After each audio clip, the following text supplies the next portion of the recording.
Hello and welcome back to my YouTube channel. For those of you who are new here, my name is Sophie and I am the founder of Agnes LDN.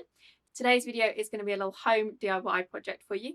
It is linked to the last home DIY project I made, which was a tea cozy.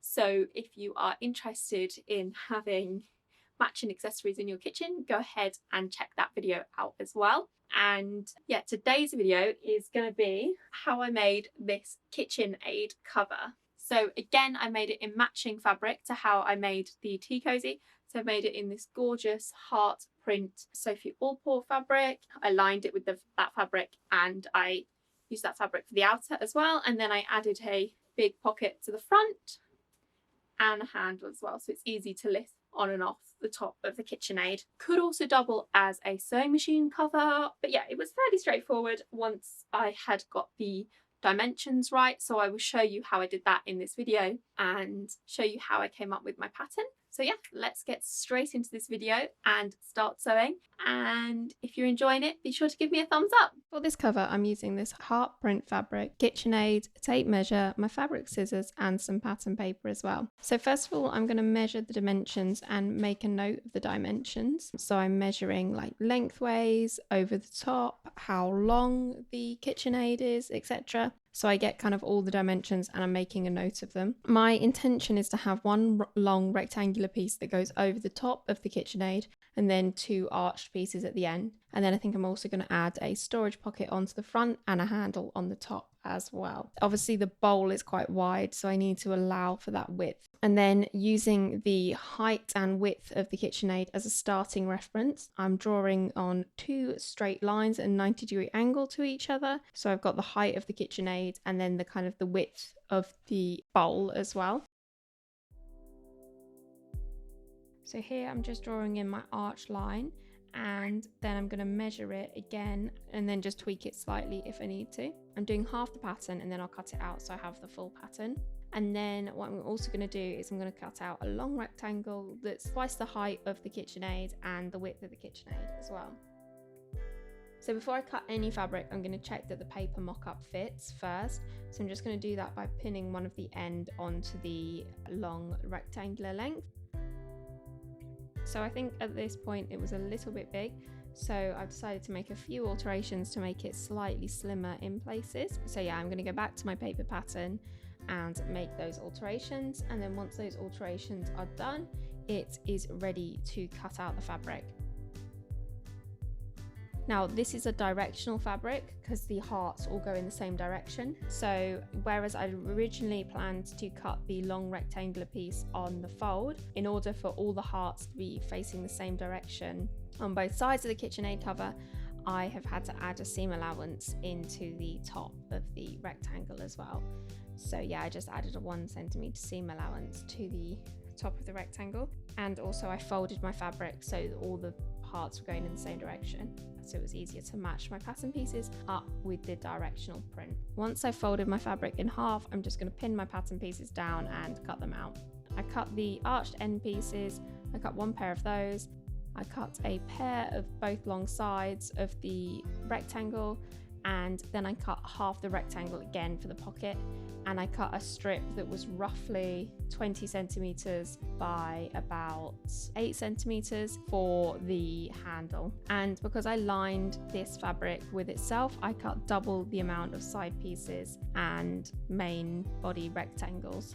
So for the Kitchenaid and the tea cozy that I made in a previous video, I used 1 meter of fabric, and this fabric was 150 centimeters wide. So if you're just using the Kitchenaid and if you didn't want to line it, you could probably get away with ½ meter of fabric, to be honest. Once I've cut the fabric out, I'm going to start off by doing the pocket first. I'm going to finish the top edge of the pocket by folding it over 1 centimetre and then 1 centimetre again, and then top stitching along the edge of that top length. Then I'm going to stay stitch the pocket to the side panel by just stitching all the way around the 1 centimetre. Next up, to attach the top seams, so I'm just attaching those together with a 1 centimetre seam allowance, and then I'm going to press them open. So as usual for all these seams, I'm just using a normal machine straight stitch. And then for the handle, I'm folding the strip in half with the right side together. I'm stitching 1 centimetre in from the cut edge, just all the way down, and then I'm going to turn it inside out so it's the right way around.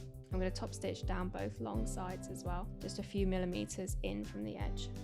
And then I'm going to pin that into the centre of that top seam. I'm going to fold the edge underneath a couple of times, and then I'm going to stitch down a little square at each side as well to secure the handle.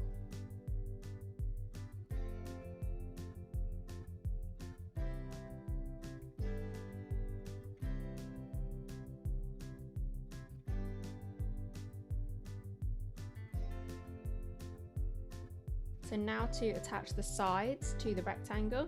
So I've notched the top center of the curve, and then I'm going to pin this in place, lining this up with the top seam. And then I'm just pinning the sides all the way around, and then I'm going to stitch around those using 1.5 centimetre seam allowance.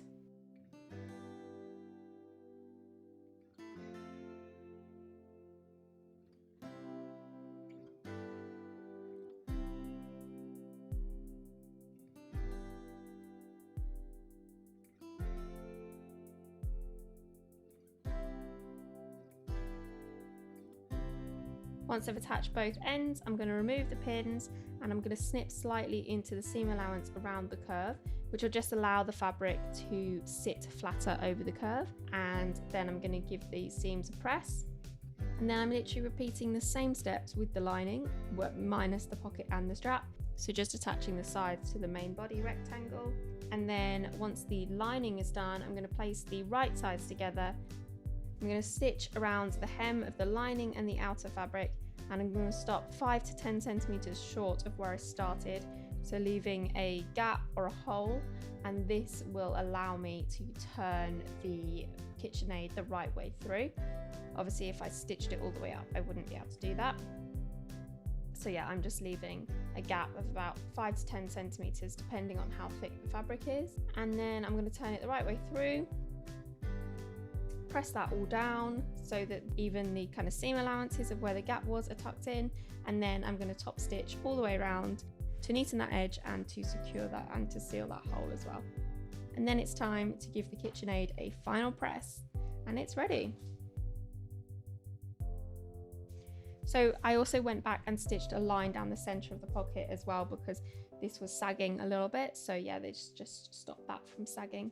So it then became 2 pockets on the front, and I was pretty happy with how the Kitchenaid turned out. It was possibly a little bigger than I was expecting, but considering I had no pattern and I just kind of had to go from the measurements of the Kitchenaid, I think it turned out pretty well.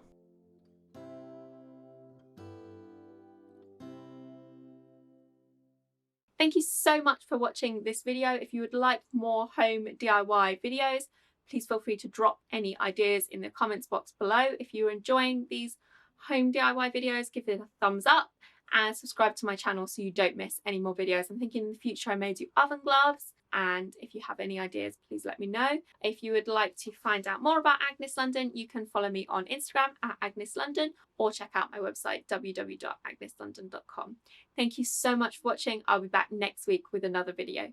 See you next week.